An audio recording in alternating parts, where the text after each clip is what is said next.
معزز ناظرین، رسول اللہ صلی اللہ علیہ وسلم نے فرمایا، قرآن مجید میں اللہ تعالیٰ ارشاد فرماتا ہے، اے ابن آدم، کیا تم جانتے نہیں کہ میں بندے کی چھوٹی چھوٹی تکلیفوں پر بھی مدد کرتا ہوں؟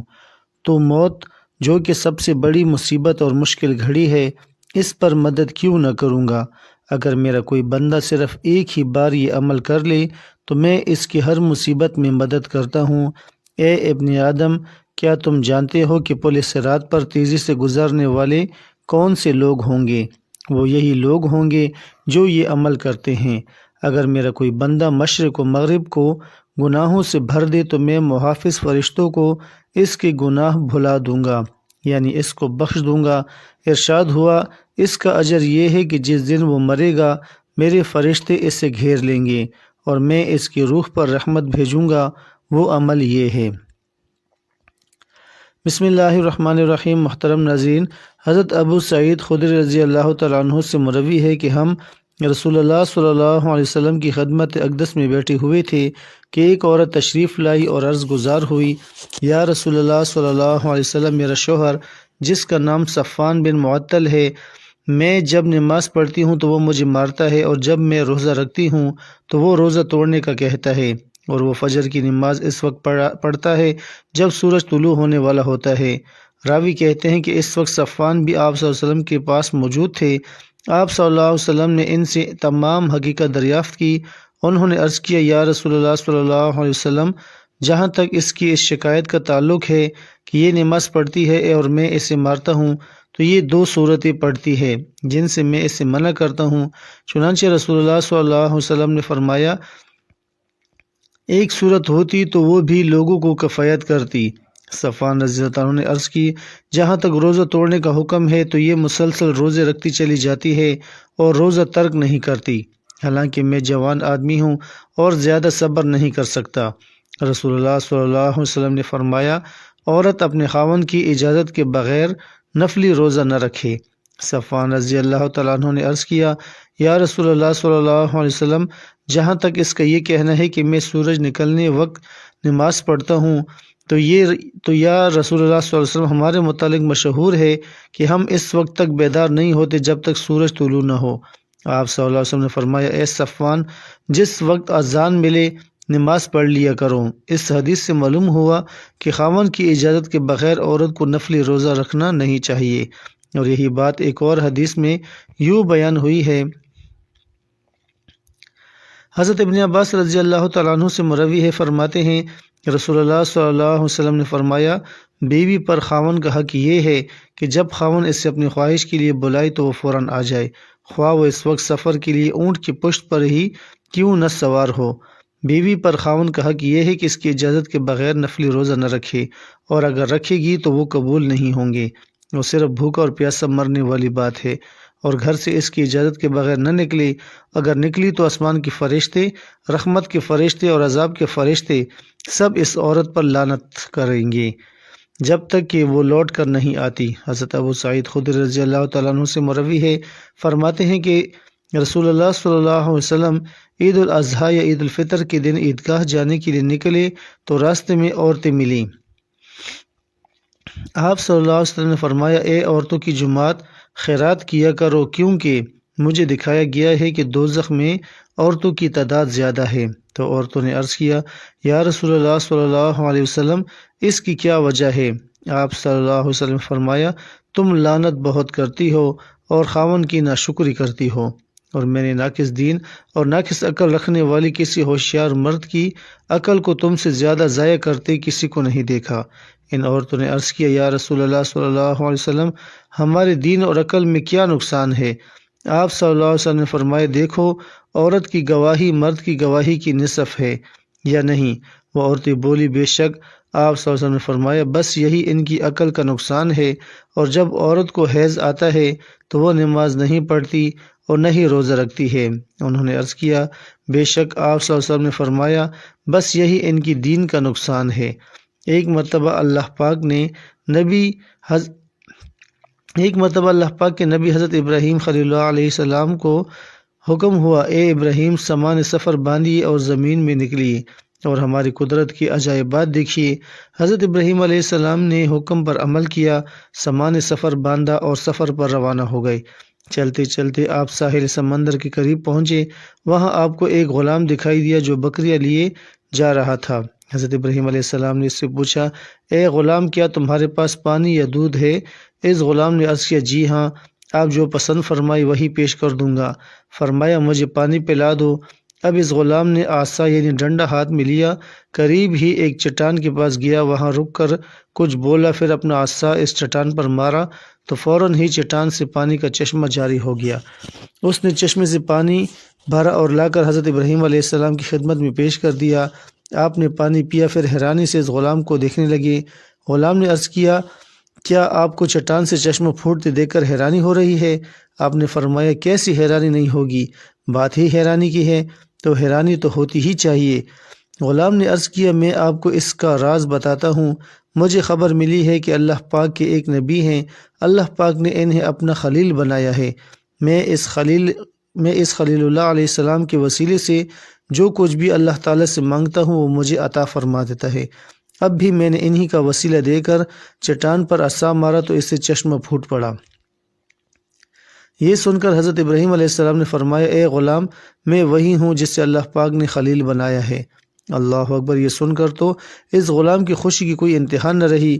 وہ غلام اپنی قسمت پر فخر کر رہا تھا، چنانچہ اس غلام نے خوشی اور حیرت کے ملے جلے جذبات میں پوچھا، کیا واقعی آپ ہی خلیل اللہ ہیں؟ فرمایا، ہاں، میں ہی خلیل اللہ ہوں۔ بس اتنا سننا تھا کہ وہ غلام بے ہوش ہو کر گر پڑا اور اسی وقت اس کا دم نکل گیا۔ روایت میں آتا ہے، اس وقت آسمان سے ایک نور اترا، اس نور نے خوش نصیب غلام کی لاش کو ڈھانپ لیا۔ جب وہ نور اٹھا تو خبر نہیں کہ اس کی لاش کو آسمان پر اٹھا لیا گیا یا زمین میں دفن کر دیا گیا۔ پھر حضرت ابراہیم علیہ السلام آگے روانہ ہوئے۔ چلتے چلتے آپ ایک پہاڑ پر پہنچے، وہاں ایک گھر تھا جس کے 2 دروازے تھے۔ آپ علیہ السلام اندر داخل ہوئے۔ اندر ایک تخت تھا، اس کے اوپر کسی کی لاش رکھی ہوئی تھی۔ اس کے اوپر 70 قسم کے خوبصورت کپڑے ڈلے ہوئے تھے۔ سر کے پاس ایک تختی رکھی تھی۔ حضرت ابراہیم علیہ السلام نے اس تختی کو پڑھا تو اس پر لکھا تھا کہ میں شداد بن عاد ہوں، میں 1000 سال زندہ رہا، میں نے 1000 لشکروں کو شکست دی، میں نے ہی شہر اعظم بنایا، مگر افسوس جب میری موت کا وقت قریب آیا تو میری سب تدبیریں جواب دے گئیں۔ میں نے دنیا بھر سے اجماع یعنی ڈاکٹروں کو اپنے محل میں جمع کیا، مگر ان میں سے کوئی بھی میری موت کو ٹال نہ سکا۔ جس نے مجھے دیکھا اسے دنیا کے دھوکے میں نہیں آنا چاہیے۔ اے لوگو، خود پر دنیا کے دروازے تنگ رکھو، تم اتنی بادشاہت کے مالک نہیں ہو جس کا مالک میں تھا۔ تم اتنا عرصہ زندہ نہ رہو گی جتنا عرصہ میں زندہ رہا، تم اتنا مال جمع نہ کر سکو گے جتنا مال میں نے جمع کیا تھا۔ ہاں سن لو، دنیا دھوکے باز ہے، قاتل ہے، اپنے طلبگار کے ساتھ کھیل کھیلتی رہتی ہے۔ یہ جواب دے کر حضرت ابراہیم علیہ السلام واپس تشریف لے آئے۔ ایک مرتبہ کا ذکر ہے کہ بنی اسرائیل کی ایک عورت تھی جو بڑی زاہدہ، عابدہ اور پرہیزگار تھی اور بادشاہ کی بیٹی تھی۔ ایک شہزادے نے اس سے منگنی کی درخواست کی تو اس لڑکی نے نکاح سے انکار کر دیا اور پھر ایک لونڈی سے کہا کہ میرے لیے ایک عابد، زاہد اور نیک آدمی تلاش کرو جو فقیر ہو۔ اور وہ لونڈی عابد اور زہد کی تلاش میں نکلی اور ایک عابد زاہد کو لے کر اس شہزادی کی خدمت میں حاضر ہوئی۔ شہزادی نے اس سے پوچھا کہ اگر تم مجھ سے نکاح کرنا چاہو تو میں تمہارے ساتھ قاضی کے پاس چلتی ہوں۔ اس نیک شخص نے آمادگی کا اظہار کیا اور وہ دونوں قاضی کے پاس چلے گئے اور وہاں ان کا نکاح ہو گیا۔ شہزادی نے نکاح کے بعد اس نیک شخص سے کہا، تم مجھے اپنے گھر لے چلو۔ وہ بولا کہ اس کمبل کے سوا کوئی چیز میری ملکیت میں نہیں ہے، میں اسے رات کے وقت اوڑھتا ہوں اور دن میں پہنتا ہوں۔ شہزادی نے کہا، میں تیرے حال پر راضی ہوں، اور یہ کہہ کر شہزادی اس نیک شخص کے ساتھ چل دی۔ وہ نیک شخص دن بھر محنت مزدوری کرتا اور شام کے لیے اتنا جمع کر لیتا جس سے روزہ افطار ہو سکے۔ شہزادی بھی دن بھر روزہ رکھتی اور شام کو افطاری کے بعد اللہ تعالیٰ کا شکر ادا کرتی اور کہتی، اب میں عبادت کے لیے فارغ ہوئی۔ ایک دن اس نیک شخص کو کچھ نہ ملا اور اس سے بہت صدمہ پہنچا اور وہ گھبرا گیا کہ میری بیوی روزہ سے گھر میں بیٹھی ہے کہ میں اس کے لیے کچھ لے کر آؤں گا۔ یہ سوچ کر اس نے وضو کیا اور نماز پڑھ کر بارگاہ خداوندی میں دعا کی، اے اللہ پاک، تو جانتا ہے کہ میں نے تجھ سے دنیا کے لیے کچھ طلب نہیں کیا اور اور میں تو اس سے اپنی نیک بیوی کی رضامندی کے لیے یہ طلب کرتا ہوں کہ تو مجھے اپنے پاس سے رزق عطا فرما، تو ہی بہترین رازق ہے۔ اسی وقت آسمان سے ایک موتی گرا، وہ نیک شخص اس موتی کو لے کر اپنی بیوی کے پاس گیا، اور جب اس کی بیوی نے وہ موتی دیکھا تو ڈر گئی اور کہنے لگی تم یہ موتی کہاں سے لائے ہو، اور ایسا بیش بہا قیمتی موتی تو میں نے اپنے باپ کے پاس بھی نہیں دیکھا۔ وہ نیک شخص بولا میں نے آج رزق کی خاطر محنت مزدوری کی مگر مجھے کچھ بھی نہیں ملا، اور میں نے سوچا کہ میری نیک بیوی روزہ افطار کرنے کی غرض سے میری منتظر ہوگی اور میں خالی ہاتھ گھر واپس کیسے لوٹوں۔ میں نے اللہ تعالیٰ کی بارگاہ اقدس میں دعا مانگی اور اللہ تعالیٰ نے آسمان سے میرے لیے یہ موتی نازل فرما دیا۔ شہزادی بولی تم اسی جگہ جاؤ جہاں تم نے اللہ تعالیٰ سے دعا مانگی تھی، اور گریہ زاری کے ساتھ برگاہ خداوندی میں یوں دعا مانگو، اے اللہ تعالیٰ، اے میرے مالک و خالق، اگر تو نے یہ موتی ہمیں دنیاوی رزق کے طور پر عطا فرمایا ہے تو اس میں ہمیں برکت دے، اور اگر آخرت کے ذخیرے میں سے عطا فرمایا ہے تو اسے واپس لے لے۔ اس نیک شخص نے ایسا ہی کیا اور اللہ تعالیٰ نے وہ موتی واپس لے لیا۔ اس نیک شخص نے واپس آ کر تمام حقیقت شہزادی کو بتا دی تو شہزادی نے اللہ تعالیٰ کا شکر ادا کیا اور کہا اے اللہ تو بڑا رحیم و کریم ہے۔ حضرت عبداللہ بن عباس رضی اللہ تعالیٰ عنہ سے مروی ہے، فرماتے ہیں حضور نبی کریم صلی اللہ علیہ وسلم نے فرمایا میری امت کی عورتوں میں سب سے افضل ترین عورت وہ ہے جو اپنے شوہر کے ساتھ حسن سلوک سے پیش آئے اور اپنے شوہر کی خواہش کے مطابق فرمانبرداری کرتی رہے، اور ان کے ہونے والی اولادیں اللہ کے سائے میں ہوں گی ماں سوائے ان کاموں کے جو گناہ کے کام ہیں، اور ایسی عورت کو رات اور دن میں ایسے 1000 شہیدوں کا ثواب ملتا ہے جو اللہ تعالیٰ کی راہ میں صبر کے ساتھ شہید ہوتے ہیں اور اس کے اجر کی توقع اللہ تعالیٰ سے رکھتی ہیں۔ حضرت سیدنا عبدالصمد بن موکل فرماتے ہیں حضرت واحد بن منبہ نے فرمایا ہاں میں نے زبور شریف کی آخری 30 سطروں میں پڑھا، اور قرآن شریف میں اللہ عز و جل نے ارشاد فرمایا ہے اے داؤد مجھ سے سنو اور میں حق کہتا ہوں، جو مجھے اس حال میں ملے گا کہ مجھ سے محبت کرتا ہوگا تو میں اس سے اپنی جنت میں داخل کروں گا۔ اے داؤد مجھ سے سنو اور میں حق کہتا ہوں، جو مجھے اس حال میں ملے گا کہ میرے عذاب سے خوف رکھتا ہوگا تو میں اسے عذاب نہ دوں گا۔ اے داؤد مجھ سے سنو اور میں حق کہتا ہوں، جو مجھ سے اس حال میں ملے گا کہ اپنے گناہوں کی وجہ سے مجھ سے حیا کرتا ہوگا تو میں محافظ فرشتوں کو اس کی گناہ بھلا دوں گا، یعنی اس کو بخش دوں گا۔ اے داؤد مجھ سے سنو اور میں حق کہتا ہوں، اگر میرا کوئی بندہ مشرق و مغرب کو گناہوں سے بھر دے اور پھر بکری کی دودھ دوہنے کی مقدار جتنا ہی شرمندہ ہو جائے گا اور مجھ سے ایک ہی بار مغفرت طلب کرے گا اور اس کے دل میں بھی یہی ہوگا تو وہ دوبارہ گناہ نہ کرے گا، تو میں آسمان سے زمین پر گرنے والے بارش کے قطروں سے بھی زیادہ جلدی اس کے گناہ مٹا دیتا ہوں۔ اے داؤد مجھ سے سنو اور میں حق کہتا ہوں، اگر میرا کوئی بندہ صرف ایک ہی نیکی لے کر آئے گا تو میں اس کے حق میں جنت کا فیصلہ کر دوں گا۔ اے داؤد علیہ السلام عرض گزار ہوئے اگر یہ بات ہے تو جو تیری معرفت رکھتا ہے اس سے جائز ہی نہیں کہ تجھ سے اپنی امید توڑ دے۔ اللہ تعالیٰ نے ارشاد فرمایا اے داؤد میرے ولیوں کو تھوڑا سا عمل ہی کافی ہے، جیسا کہ کھانے میں نمک چٹکی بھر ہی کافی ہوتا ہے۔ اے داؤد کیا تم جانتے ہو کہ میں کب ان کو اپنا ولی بناتا ہوں؟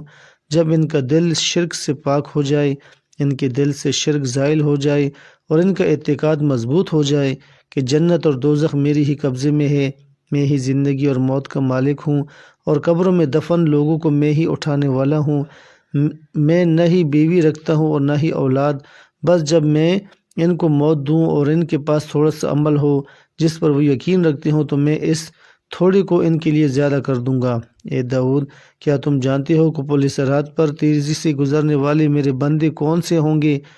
وہ جو میرے فیصلے پر راضی رہتے ہیں اور ان کی زبانیں میرے ذکر سے تر رہتی ہیں۔ اے داؤد کیا تم جانتے ہو کہ مومنین میں سے میرے ہاں کس کا مرتبہ بڑا ہے؟ اس کا جو میرا دیا ہوا مال پاس رکھنے کے بجائے دینے پر خوش ہوتا ہے۔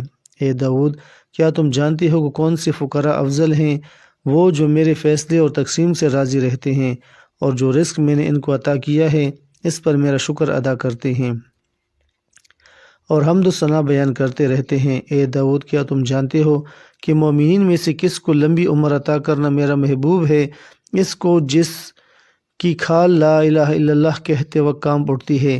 میں اس کو موت دینا اسی طرح ناپسند کرتا ہوں جس طرح باپ اپنے بیٹے کی موت ناپسند کرتا ہے، حالانکہ موت ضروری ہے۔ میں چاہتا ہوں کہ اسے اس گھر کے علاوہ دوسرے گھر میں خوش رکھوں، کیونکہ اس گھر یعنی دنیا کی نعمتیں تو آزمائش اور اس کی آسانیاں بھی شدت ہیں۔ دنیا کی نعمتوں کے دشمن ہیں اور ان کے فتنے خون کے ساتھ گردش کرتے ہیں۔ اس سے امن نہیں، اس لیے میں اپنے ولیوں کو جنت بھیجنے میں جلدی کرتا ہوں۔ اگر ایسا نہ ہوتا تو حضرت آدم علیہ السلام اور ان کی مومن اولاد سور پھونکے جانے تک فوت نہ ہوتے۔ اے داؤد، جو تم اپنے دل میں سوچ رہے ہو میں وہ جانتا ہوں۔ تم یہ سوچ رہے ہو کہ میں نے نیک بندوں کو موت دے کر ان کی عبادت کو منقطع کر دیا ہے۔ اے داؤد، کیا تم جانتے نہیں کہ میں مومن کی چھوٹی چھوٹی تکلیفوں پر بھی مدد کرتا ہوں؟ تو موت جو کہ سب سے بڑی مصیبت ہے، اس پر مدد کیوں نہ کروں گا؟ تم مومن کے پاکیزہ جسم کو زمین کی تہوں میں بھی دیکھو گے۔ میں جب تک چاہوں گا عرصے دراز تک اسے یوں ہی رکھوں گا تاکہ اس کے سبب اس کے اجر میں اضافہ ہو۔ اسے قیامت تک اپنے عمل کا اچھا بدلہ ملے گا۔ جس پر حضرت داؤد علیہ السلام نے فرمایا، یا الہی، تمام تعریفیں تیرے لیے ہیں، اس وجہ سے تو نے خود کو الرحمن الرحیم کہا ہے۔ یا اللہ، جو تیری رضا کی خاطر کس بیمار کی تعزیت کرے اس کا کیا اجر ہے؟ اللہ تعالیٰ نے ارشاد فرمایا، میں اس پر ایمان کی چادر پہناؤں گا اور پھر کبھی نہ اتاروں گا۔ حضرت داؤد علیہ السلام کا عرض گزار ہوئے، اے اللہ تعالیٰ، جو تیری رضا کے لیے جنازے کے ساتھ چلے اس کا کیا اجر ہے؟ ارشاد ہوا، اس کا اجر یہ ہے کہ جس دن وہ مرے گا میرے فرشتے اسے گھیر لیں گے اور میں اس کی روح پر رحمت بھیجوں گا۔ حضرت داؤد علیہ السلام نے پھر عرض کیا، یا اللہ، جو تیری رضا کی خاطر بیواؤں اور یتیموں کے لیے دوڑ دھوپ کرنے والا ہو اس کا کیا اجر ہے؟ اللہ تعالیٰ نے ارشاد فرمایا، اس کی جزا یہ ہوگی کہ جس دن وہ میرے عرش کے علاوہ کوئی سایہ نہ ہوگا اس دن میں اسے اپنے عرش کا سایہ عطا کروں گا۔ حضرت داؤد علیہ السلام نے فرمایا، یا اللہ، جو تیرے خوف سے اتنا روئے کہ اس کے آنسو اس کے کانوں پر بہنے لگے اس کا کیا اجر ہوگا؟ تو اللہ تعالیٰ نے ارشاد فرمایا، اس کا بدلہ یہ ہے کہ میں اس پر جہنم کی آگ حرام کر دوں گا۔ حضرت داؤد علیہ السلام نے فرمایا، یا اللہ، تیرے بندوں پر سب سے مشکل گھڑی قبر میں ہوتی ہے، تیرے بندے اس قبر کے عذاب سے کیسے بچیں جائیں گے؟ تو اللہ تعالیٰ نے ارشاد فرمایا، جس نے میرے قرآن میں موجود سورۃ الملک کو مغرب کے بعد باقاعدگی سے پڑھے گا، اس پر میں قبر کا عذاب ہٹا لوں گا اور اس کی قبر کو جنت کا باغ بنا دوں گا۔ ناظرین، اللہ تعالیٰ سے دعا ہے کہ اللہ تعالیٰ ہمیں 5 وقت کا نمازی بنائے، ہمیں مرتے وقت کلمہ نصیب فرمائے اور ہمیں روزانہ کی بنیاد پر سورۃ ملک پڑھنے کی توفیق عطا فرمائے اور ہمارا خاتمہ ایمان پر فرمائے، آمین یا رب العالمین۔ ناظرین، اگر آپ کو یہ معلوماتی ویڈیو اچھی لگی ہو تو ویڈیو کو لائک کریں، شیئر کریں، چینل کو سبسکرائب بھی کریں اور کامنٹس باکس میں اللہ تعالیٰ کے 99 ناموں میں سے ایک نام ضرور ٹائپ کریں۔ اگلی ویڈیو تک کے لیے اجازت دیجیے، اللہ حافظ۔